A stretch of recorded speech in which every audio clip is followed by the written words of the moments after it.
Ah, mon téléspectateur, ma téléspectatrice, je te plains. Je regarde, j'observe toutes les conneries qui se racontent sur Internet, même provenant de spécialistes. Je comprends que tu es perdu. Je te raconte.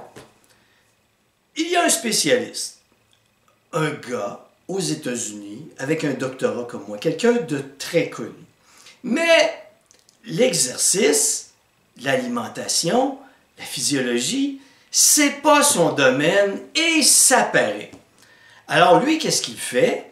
Il regarde, il observe ce que les recherches disent sur l'entraînement, l'alimentation, la perte de poids. Il se fait une idée en fonction de ça et il n'y a pas d'expérience clinique dans le domaine, mais le gars est un génie très reconnu.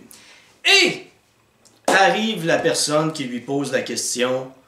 Oh Jean-Guy, appelons-le Jean-Guy.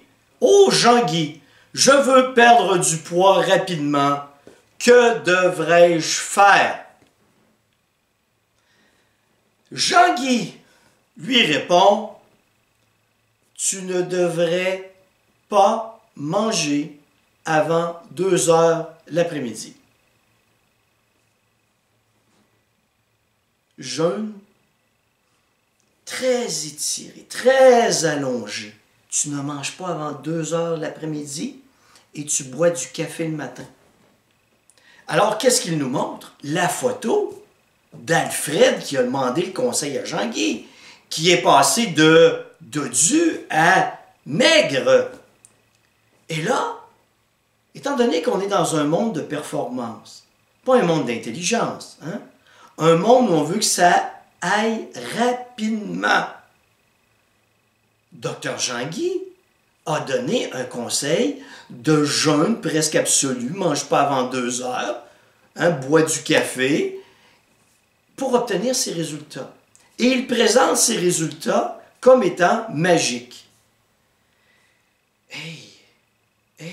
À court terme, les apparences, ça va bien.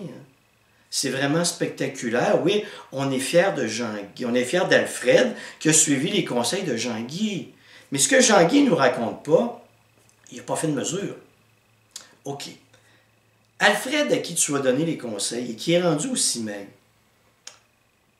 combien de kilos en eau a-t-il perdu? Combien de kilos en masse musculaire a-t-il perdu? On est dans le court terme. Est-ce qu'il va être capable de conserver ça toute sa vie? Est-ce sain de recommander à quelqu'un de jeûner jusqu'à 2 heures l'après-midi toute sa vie? Il n'en parle pas. Parce qu'on est dans un monde de performance. Les gens veulent que ça se passe rapidement. Mais ça, là, c'est une vie de merde. Pensez, à partir d'aujourd'hui, tu es assez crétin pour ne pas manger avant 2 heures l'après-midi. Tu te lèves le matin, tu n'as pas déjeuné, tu n'as pas pris de collation le matin, tu as pris du café seulement, tu n'as pas dîné, tu arrives à partir de 2 heures et tu manges. Et toi, il faut que tu travailles. Ton cerveau a besoin d'énergie parce que tu as besoin de concentration. Ton corps a besoin d'énergie parce que tu peux travailler physiquement. Et on tente de te faire croire que la privation absolue, c'est la solution. Et on est en train d'essayer de faire croire aux gens que ce mode de vie dévastateur prolonge la durée de vie. C'est le secret de la longévité. C'est tellement de la merde. Je te comprends que tu sois perdu. Et je te comprends que quelqu'un comme moi qui arrive et qui te parle d'équilibre de vie, c'est pas spectaculaire. Mais l'équilibre de vie, tu es capable de suivre ça pour ta vie. D'atteindre un poids santé, de le maintenir sans souffrir, sans t'épuiser à l'entraînement, sans faire de conneries. Là, je n'entre pas dans le sujet, mais je pourrais te raconter toutes les conneries qu'on est en train de présenter sur le net à propos de l'entraînement, supposément des nouvelles méthodes spectaculaires d'entraînement. Et quand tu écoutes les gens, et moi qui est formé en physiologie dans ce domaine, et que je les écoute, je comprends très bien que ce sont des gens qui n'ont pas de formation dans ce domaine. Bien qu'ils aient des doctorats, n'y connaissent absolument rien et n'ont rien évalué dans le domaine. Je te comprends que tu sois perdu. Je te plains. Mais si tu veux t'en sortir, vraiment, si tu veux comprendre quoi faire, je t'explique. Sors de la notion de performance. Tout le monde veut plus tout le temps. Tout le monde veut toujours plus. Tout le monde veut toujours plus de muscles. Tout le monde veut toujours plus de conditions physiques. Tout le monde veut toujours plus d'exercices pour être toujours plus mince. Et ça ne s'arrête jamais.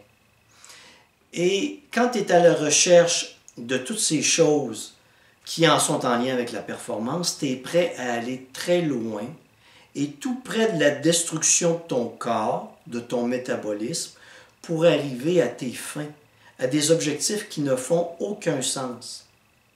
Alors, tu veux vraiment réussir sans souffrir? Oublie cette foutue notion de performance. Cherche à être bien dans ta peau.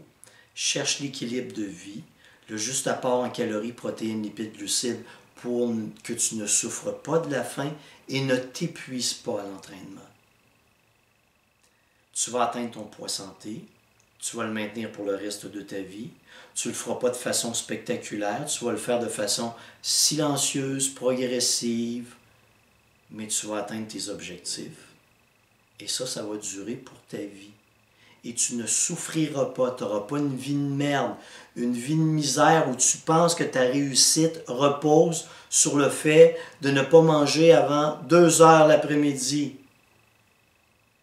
Tout ce qu'on propose, c'est des vies de merde, des vies de souffrance, des vies d'épuisement, dans le but d'atteindre des objectifs de performance où on veut toujours plus vite. C'est pour ça que les gens sont prêts à faire des conneries.